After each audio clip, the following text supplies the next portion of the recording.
eaten up a lot of the scar tissue, and so it had eaten. They did tests. Excuse me. They did Yeah. tests that told you that you had smaller kidneys. They did, yeah. Mm-hmm. Like born with that. Yeah, like they did a couple. They did a series of blood tests with me, and those are the two things that they had come up with that next morning when I went there. And then what else were you saying that about your kidneys and at that time that about your blood and just everything? Oh yeah. So they told me that because I had gout for over the period of about 7.5, 8 years, that all that time that because I had that unfortunate gout problem that had eaten a lot of the scar tissue away from the kidneys, and so it had damaged them a lot. Mm-hmm. So that's very interesting because sometimes we can have birth defects or a certain thing. I don't know if it's a defect or call it, but we're born with something, and I find that really interesting too.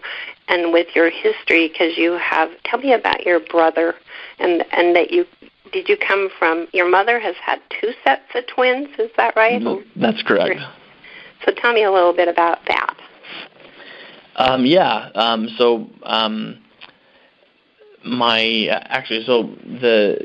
first set of twins were twin girls, and they had been born with I believe it's an immune system disease, and I might be wrong about that, but that's what I've learned and heard from my parents, and that is they were born with cystic fibrosis. And they were is it right that your mother and your father put them on a strict plant-based diet? That's correct. And really changed, and that tell me how they're doing now by that kind of their lifestyle that actually is what I understand is quite unheard of by the professionals in the that are professional. I have to go because God always knows, and eating a plant-based diet and living a more whole food, whole herb way of life can change our life. So how are they doing? They're doing good, and I honestly have to say that they're almost like strict vegan vegetarian. They do a little of little of this and little of that occasionally, just because they think they need it. But they're doing good. It's and you're right. It's very uncommon for people to live through that, and to do it that and also way, to have kids, to have the courage that I see in you and your family, that you're saying, hey, I remember that you were sharing a story about your father and taking your hand, and what did he say to you? Oh yeah, so when I was in the hospital, he's like, okay, he's like, I think you learned your lesson by now that going back to the roots diet or the plant-based diet is the answer for you. Mm-hmm. He looked at me and he's like, look, you've learned your lesson. No more, no more junk food, no more fast food. He's like, you and I need to promise ourselves that we are gonna be strict on the plant-based diet, and he's like, because I don't think that you enjoy being here in the hospital. I'm like, no, I don't. I was like, I want to go home. Right. And so, of course. So, yeah. Right. So he challenged me to be strict on the plant-based diet, and I am, for sure, because I don't want to be sick anymore. I don't want to not feel good anymore. I want to feel vibrant and healthy and well. Mm-hmm. And you are. There's a turnabout where I feel that you have a resilient life, and that there are a lot of triumphs in living from your organic plant-based diet right now. Right. And, yeah, I remember seeing you several years ago, and then hearing about what had happened, and I've had you in my prayers, like I said, and a lot more than I could say. And the next time I saw you at Thanksgiving with Adam T. and I, and and it was just such a delightful time to see you really gain in your strength. And then after that, you've even been doing more. You were saying something about numbers, or that that you're starting to come forward even better than before. Is that right? That is correct. Yeah, when I was in the hospital, my kidney function was at a 2%, and now 2%. it's okay. And now they are at 11%. That's just amazing. Yeah, and yet we know it's the happy meal, right? No, it is, and I do have to credit it to my diet consists of lots of fruit, and I have to be very careful with the type of foods and fruits that I eat, just because I have to watch my potassium and all those levels. But strawberries, blueberries, and raspberries and pineapple have been my very best friends as far as fruits goes. And then I also, obviously do a lot of salads as well. A lot of salads, and then you're also putting in herbs. Is that right? You're living. Yeah, my dad found some miracle cure for kidneys herbs that I take every day. And slowly but surely, because it took me a while to hurt myself like this, like I've done. Right. And so we all are very impatient with ourselves and very impatient with the road to wellness. And so anyway, I've been on these herbs since last September, and so as I keep on doing this every day, my kidney function is going to start increasing more and more and more. Well, it's wonderful to feel the miracle that is happening to you, and the resilience that you are having these triumphant moments, and that you're here with us, and that you're giving it everything you have and every bite. That we like to say a lot that food does matter.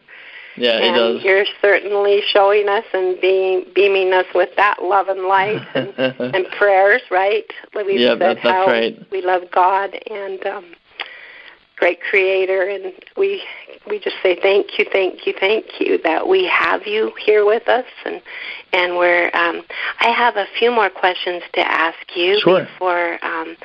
But we're going to go out for a few moments, and I just want to remind everyone that you're listening to the Second Genesis Awakening radio show, and I'm your host, Deborah Bruin-Doubt, and I'm here with our miracle friend, Logan Fowlke, who is sharing his journey of making a difference, sharing his story with us of his Second Genesis Awakenings, I'd like to say, and we'll be right back. Thank you.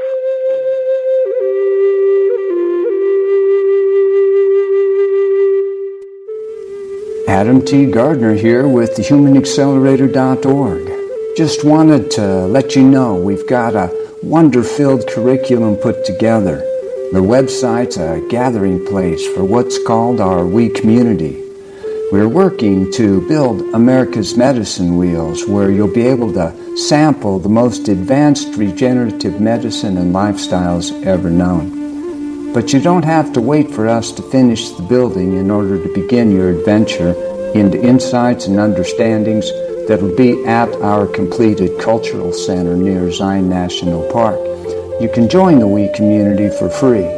We've got over a dozen videos to share about us, about life, about the possibility that mankind now has to live free of all sickness and disease.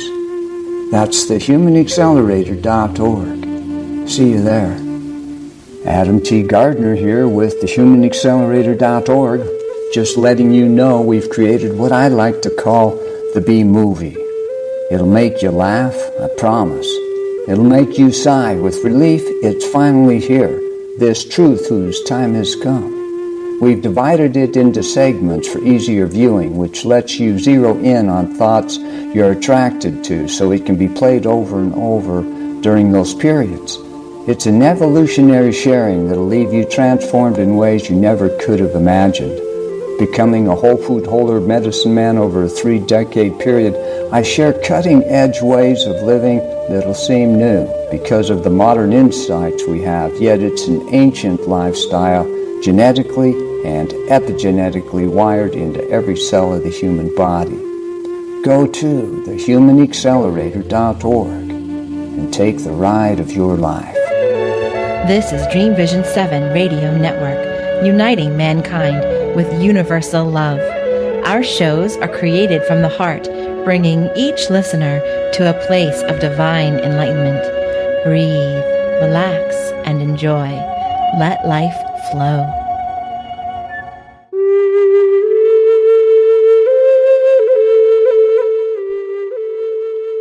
And welcome back to the show. I'm Deborah Blumenthal, your host of the Second Genesis Awakening radio shows. And it's very wonderful and inspiring to visit with our friend, or I like to call you Logan, our miracle friend, Logan Fowlke. And he is sharing with us his story. We've known you for a long time, and Adam T. is in the house. And he's known you a lot longer. I'm the one that gets to come into the family, and it's just really wonderful. And as we went out, I had asked Adam to join us. And Adam, I knew that you might have a few questions to ask with your background, and especially, knowing the sharing that you do all the time on the Human Accelerator shows and, our program here. So if you would just ask him a question. You good for that, Logan? Yeah. Good. Could you tell me, because I don't know what gout really is, do you have kind of an insight around, from like a Western medicine model, what that is when you say you've been suffering from gout for 7 or 8 years? You said your big toe was all, the joint was all swollen up. Yeah. So what I was experiencing, this is what my dad has shared with me about how gout comes to be. For one thing, it's caused from eating red meat and sugar as well. But it is uric acid built up in the bone, and it crystallizes in your joints wherever you get it. And so that's the best way I know how to explain it. Well, that sounds pretty simple. Yeah. So I had one other question. What other measures did they take? When they said you were at what was it, stage 4 renal failure? Is that what it was? Yes. Mm-hmm. What other measures did they do? Since they're Western medicine people. That's about it. They told me that I had stage 4 renal failure.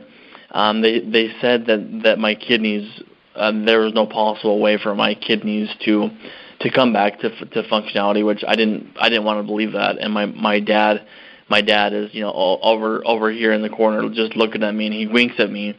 And after the doctors get done telling me what they tell me and they leave the room, my dad looks at me in the eye and says, "Your kidneys aren't dead. Your kidneys, they're this small right now, but they can be revived, and they can be woken up, and they can be healed." And the doctors, when they were telling me all this stuff, they just were pushing the transplant option. And for one thing, when they put the ports in me, when I was in surgery, having the ports put in me for dialysis, that really wasn't a pleasant experience for me. No. And so that is the reason why I'm not necessarily wanting to use the transplant option, is because I do believe that my kidneys will and can come back. Because right now they're at a 13% functionality level. And I do believe that I can increase that functionality just by doing what I've been doing. And to be quite honest with you, I am on some actual medications from the hospital, just because I need to watch my blood pressure and this and that levels. But also, as I was telling Deborah, I am on some holistic, lots of holistic treatments. I was telling her that I'm on these special Indian